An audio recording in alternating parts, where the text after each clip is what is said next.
एकान्तनो यस्य न काञ्चनार्थं वाञ्छन्ति ये भगवत् प्रपन्ना अत्याद्भुतं तच्चरितं सुमङ्गलं गायन्त आनन्दसमुद्रमग्ना।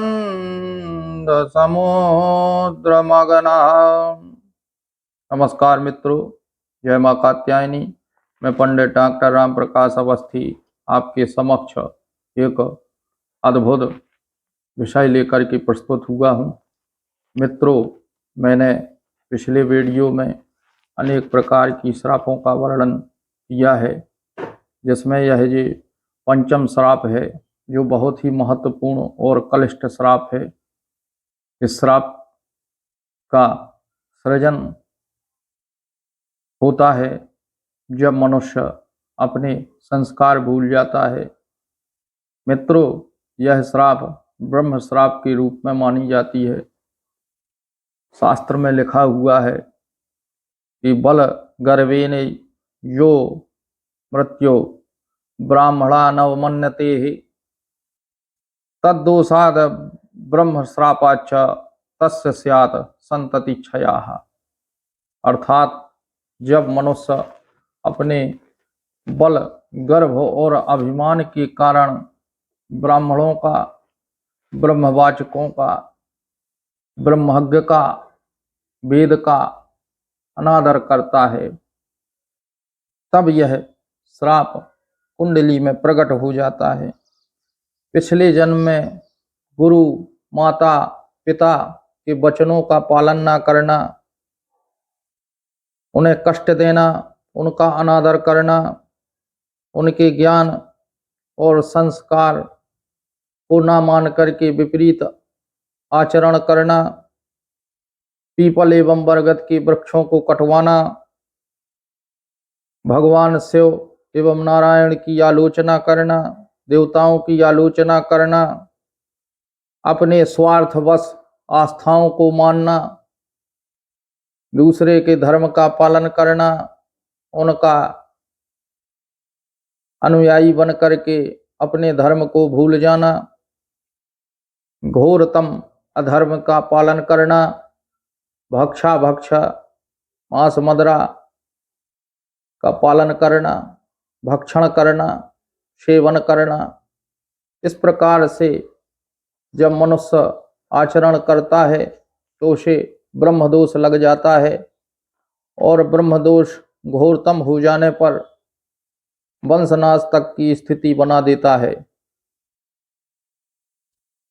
हमने अपने जीवन में देखा है कि इस प्रकार का श्राप यदि किसी जातक को लग जाता है तो वह बड़ा परेशान रहता है। जैसे कि किसी की संतान की कुंडली में ब्रह्मदोष बना हुआ है तो उसकी संतान बहुत ही परेशान करती है, विपरीत आचरण करती है, संस्कार विहीन हो जाती है और बार बार मरने की धमकी देती है और उन्माद जैसी स्थिति बनी रहती है, किसी भी प्रकार का सत्कर्म नहीं करती है और मनुष्य बड़ा ही परेशान हो जाता है। एवं यदि यह घोरतम पाप हो जाए, इसका योग ज्यादा बन जाए, तो मनुष्य की संतान वृद्धि होना ही रुक जाता है, अर्थात वंश की वृद्धि होना रुक जाता है। तो आइए हम देखते हैं कि शास्त्र में किन योगों के कारण यह योग बन जाता है। गुरु क्षेत्रे यदा राहु पुत्रे जीवार भानुजाः धर्म स्थानाधिपे नासे ब्रह्म श्रापात् स्वताक्षयाः। अर्थात राहु 9 और 12 राशि में हो, पंचम में गुरु, मंगल व शनि हो, नवमेश अष्टम में विद्यमान हो, तो इस प्रकार का ब्रह्म श्राप दोष बन जाता है।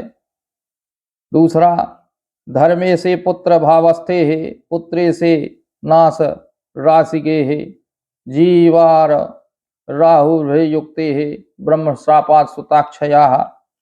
नवमेश पंचम में हो और पंचमेश अष्टम में गुरु के साथ हो तथा मंगल और राहु के साथ हो, अर्थात मंगल और राहु की युति हो, तो इस प्रकार का ब्रह्म श्राप बन जाता है, जिसके कारण मनुष्य को अनेक प्रकार की पीड़ाओं का सामना करना पड़ता है और वह जीवन से हताश हो जाता है।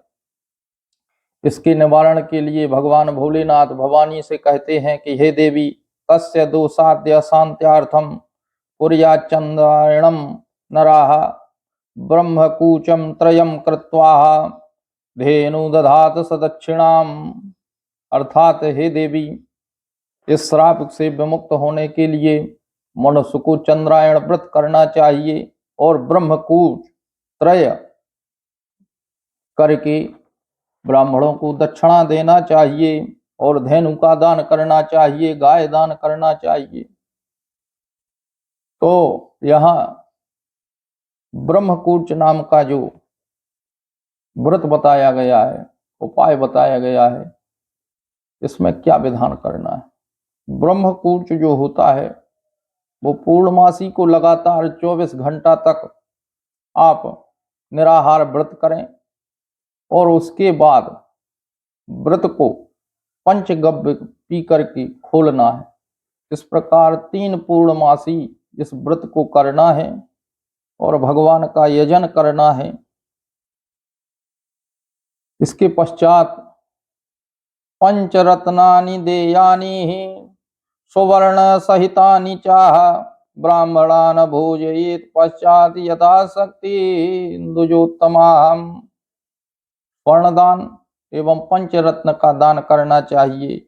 इस प्रकार से करने पर एवं कृते तु सत्पुत्रम लभते नात्र संशयाः मुक्ति श्रापोद विशुद्धात्मा सा नरः सुखमेधते।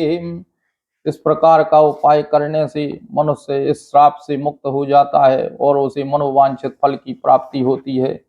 जय मां कात्यायनी। आप हमारे चैनल से धर्म लाभ के लिए इसी प्रकार से जुड़े रहें।